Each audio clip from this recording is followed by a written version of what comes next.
David was our mayor. Don't tell Simon. Don't tell Simon.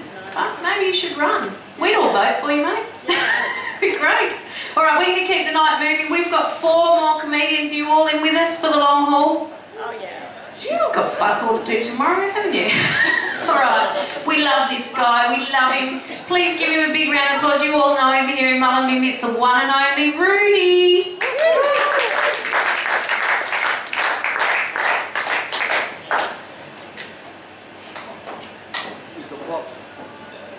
Thank you for such a tragic welcome. It's like tragic, like my life. So pretty much I'm used to all this because I'm from Eastern Europe and we are born fucked up. We just keep on going like that for the rest of our life. It's pretty normal to us, and the day we get fucked up is the day when they read us our first fairy tale, which my first fairy tale was Little Red Riding Hood, and that fairy tale has scarred me for life and has totally fucked me up, and I am very scared of that fairy tale. I still pee in the bed sometimes when I think about it. I have nightmares sometimes. Because the fairy tale I read to my children in Australia, the Australian version is beautiful. But the one that was read to me is fucking horrific. Because the mother sends a 6-year-old girl through the forest to visit her grandma with a basket full of goodies, a bottle of wine, a sandwich, a couple of joints, a little bit, a pack of condoms, and it's such a horrible story. It sounds to me like some dysfunctional, unfit, alcoholic, drug-addicted single mother from fucking Maynarm sending her little 6-year-old girl to fucking Kurabel or Guningeri. A fucking mother that sits all day in her stained flannelette underpants and a worn-out AC/DC t-shirt in front of fucking turned-off television, smoking 47 bongs a day, and then sends her little girl through the forest full of pedophile wolves, passing crystal meth castle and all the other fucking crystal meth kitchens up in Guningeri and Kurabel to visit fucking grandmother. What a fucking lazy slut she is, couldn't even give child some money for the taxi or some kind of escort. Fucking, you know, she probably doesn't even know who the father is of her little girl, because the party was fantastic 7 years before that. There was a big ball of punch with a lot of acid inside, and she just doesn't know, doesn't remember. There was heaps of drugs and alcohol on the party. She doesn't even remember who would be potential father of the baby. I think the little girl should be just happy she doesn't bark. That's how fucking party was good. And she sends a little girl all the way to the bush full of pedophile wolves to see fucking grandma. But grandma doesn't need all this shit. Grandma has everything she wants. Grandma walks around her property in the nude all fucking day, and the young Aboriginal ranger comes up and fucks her in the afternoon and has a dick like a fucking dinosaur. But she's a fucking cook. I mean, grandma is only about 44. And now you wonder why I'm so fucked up. Stories like that. Yeah, now you know why I carry a gun with me all the time where I fucking go. I'll give to my fucking auntie one with this fucking when I see her, because she bought me a little Red Riding Hood. A fucking bitch. And my parents fucked up heaps too for allowing all this shit to happen. And dipping my dummy into rakia. You know rakia, a little rakia, you know grappa, the plum fucking brandy. Fucking terrible. That's what they give you so that you can sleep better. And you know, so that they can fuck and have a party and have their lines of coke, and I have to fucking sleep. And I'm only 6 fucking months old. And now you wonder why I'm so fucked up. Rakia. You girls have 3 shots of rakia and you'll get fucking pregnant, doesn't matter what time of a month.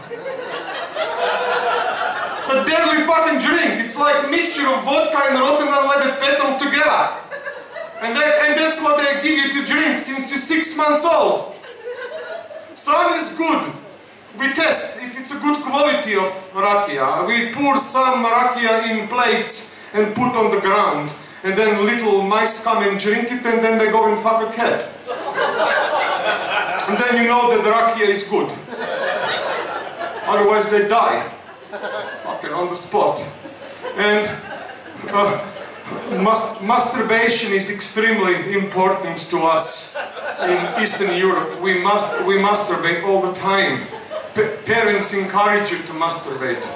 You ask, you know, couple of questions too many while they're having a conversation and they say, "Ah, fucking go somewhere away, fucking give me a fucking wank."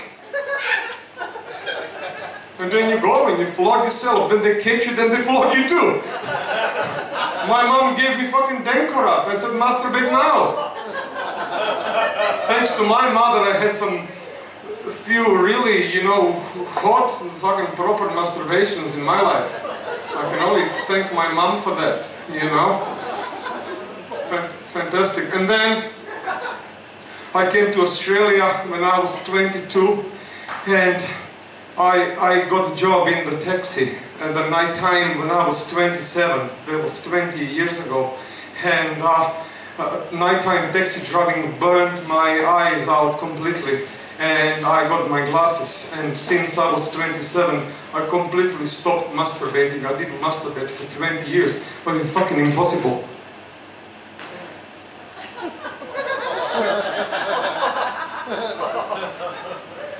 Yeah. And the woman who took me to Australia was my ex-wife. And she was a pretty good-looking bitch. I met her at the airport. She used to work for customs services. She used to sniff suitcases. And she loved dogs. She loved doggy style, which is pretty common for a bitch like that. And she always wanted me to talk while we had sex. And I told her, I'm a man, I cannot multitask. Men cannot fuck and talk. Especially in the foreplay. Position 69 is an absolute proof that men cannot men cannot multitask.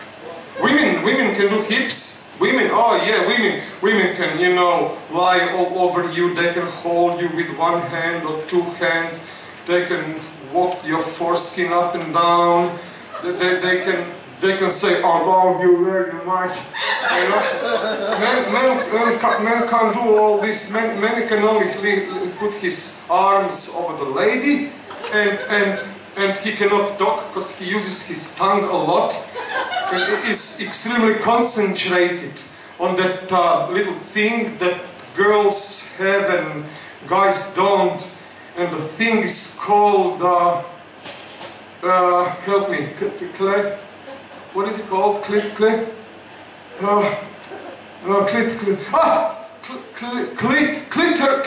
isn't it? Clitoris.